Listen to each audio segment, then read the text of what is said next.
You break out of the world before you're ready for it. The shell gives slowly, piece by piece, your beak doing work your body barely has the strength to finish. When you finally push through, the air hits you cold and sharp and completely overwhelming. You lie there in the mess of your own hatching, too exhausted to process any of it.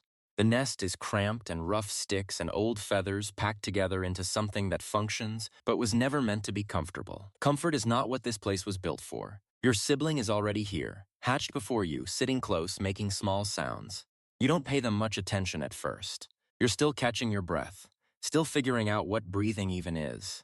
Then they peck you on the head, not hard, not yet, but deliberate. A small, clear message: I was here first. You blink. You don't fully understand what just happened, but something in your body responds before your brain does. You peck back. They push. You wobble sideways, nearly tipping onto your back, legs scrambling against nothing. This goes on this clumsy, graceless argument between two creatures who don't yet have the vocabulary for what they're fighting about. Eventually, you both collapse from the effort, exhausted, the whole thing unresolved. That is your first hour of life. You have not yet eaten. You have not yet seen the sky. And you have already learned that nothing here is simply given to you. Food changes everything. A shadow falls across the nest and a large beak lowers toward you, and warm, strange-smelling meat drops into your open mouth and you swallow without thinking.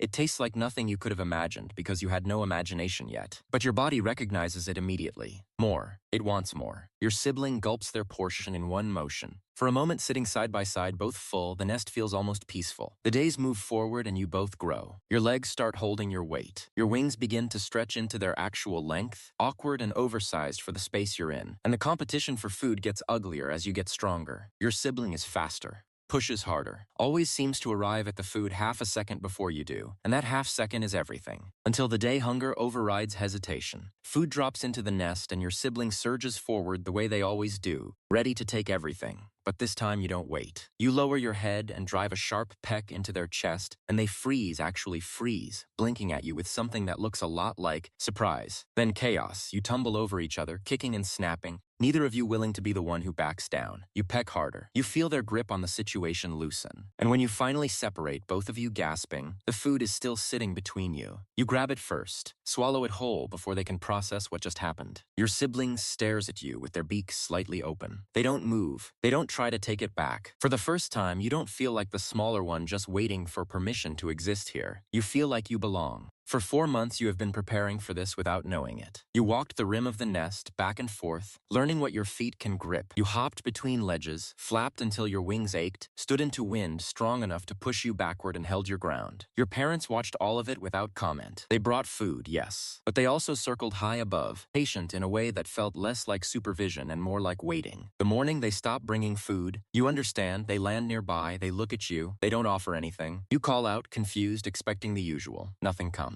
You look at the edge of the cliff. You look back at them. There is no more waiting. Your legs shake when you stand at the rim. The drop below you is enormous, and the wind is already pulling at your wings, testing them, making promises it may or may not keep. You think about waiting just a little longer. You think about stepping back. But hunger has already made the decision. You spread your wings and jump. The wind hits you sideways immediately, harder than anything you trained for, and for a few wild seconds there is no grace to any of it, just flapping and panic, and the cliff face blurring past you as you spin and slam into a bush below. You lie there for a moment, leaves in your feathers, everything hurting. Your parents circle above. They don't come down. They wait. You climb back up. It takes several attempts, each one slightly less catastrophic than the last. Each crash leaves you more bruised, more frustrated, more certain that the next one will finally be different. And then it is.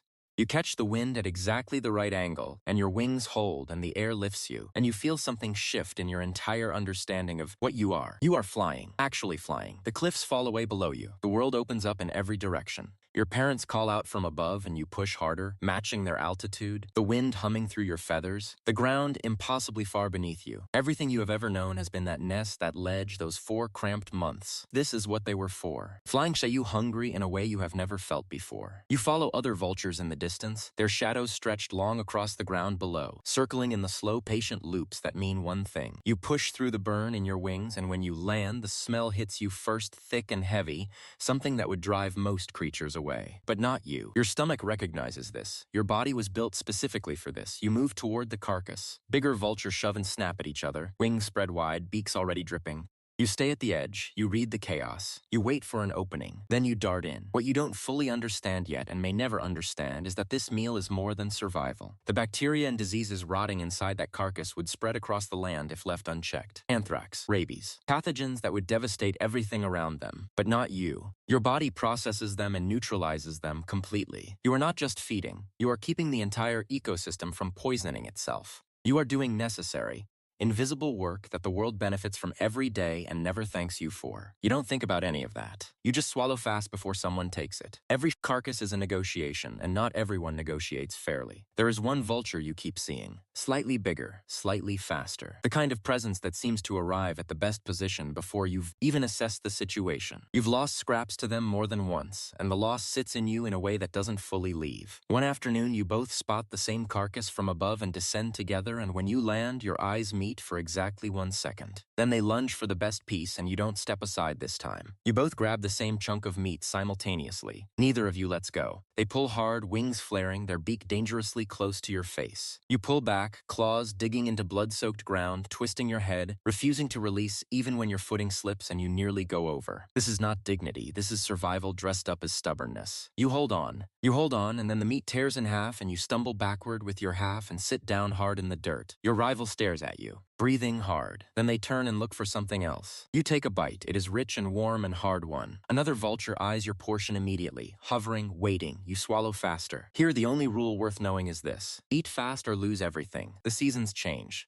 Something in you shifts with them. You find a ledge high above the ground, and you find someone to share it with. Another vulture lands near you one afternoon and stays. Neither of you makes a production of it. You just begin building sticks and leaves wedged carefully between rocks, carried piece by piece until the structure holds. It is not beautiful. It was never meant to be beautiful. It was meant to last. A few weeks later, 2 eggs rest at the center of the nest. You sit on them, keep them warm. Your partner flies and returns with food, and you trade places without needing to discuss it. Time moves differently now. Not fast or slow, just purposeful. Everything has a reason that it didn't have before. The first chick breaks through on a quiet morning. Tiny and shaking, pushing out of the shell the same way you once did. You nudge it gently, clearing away the pieces. The second hatches a day later, smaller, but just as certain. You watch them, and something in your chest does something it has never done before. Something that feels a lot like understanding why any of this was worth it. The weeks that follow are exhausting and full. Their beaks are always open. Their hunger is relentless. You bring back everything you can find, tear it into portions, feed them one by one. You watch their legs strengthen. You watch their wings begin to fill out. You see yourself in all of it, and then one morning they are ready. You lead them off the ledge together, your family in formation for the first time. The chicks flapping hard to match your rhythm, clumsy and brave and alive. You glide higher, guiding them past the cliffs, out over open fields, the wind steady beneath all of you. Their flight is rough. They will get better. You were rough once too. For a moment, soaring above everything, it feels exactly like what it is, everything you built, everything you survived, flying beside you. Then you see the poles. Tall metal structures in the distance, thin wires strung between them, catching the afternoon light. You have rested on things like this before. It always felt solid. Safe. You tilt your wings toward it, glide down, land on the bar. Your partner settles beside you. The chicks follow, feet finding the metal one by one. A second of stillness. Then the hum begins. The jolt moves through you before you understand what is happening. Your wings lock, your legs seize. You try to move, and nothing in your body responds to you anymore. Your partner cries out first, wings flaring open in panic, then going still. One chick thrashes against the pole. The other tries to lift off and doesn't make it. You want to reach them. You cannot reach them. One by one, they go quiet beside you. Their weight settles against yours, motionless, and the sky tilts, and the hum fades into something you can no longer hear, and the last thing you feel is the wind. The same wind that first carried you. The same wind that held your family up not 5 minutes ago, full of everything you had ever hoped for. High above, other vultures circle. Wide, lazy arcs against the open blue. They don't notice. They never will. The world below them is still being cleaned. The work continues. It always does. It just continues without you. That is the full life of a vulture, built to serve a world that never once looked up and said thank you. If that hit different, fauna is where you belong. Subscribe, hit the bell, and we will see you in the next life.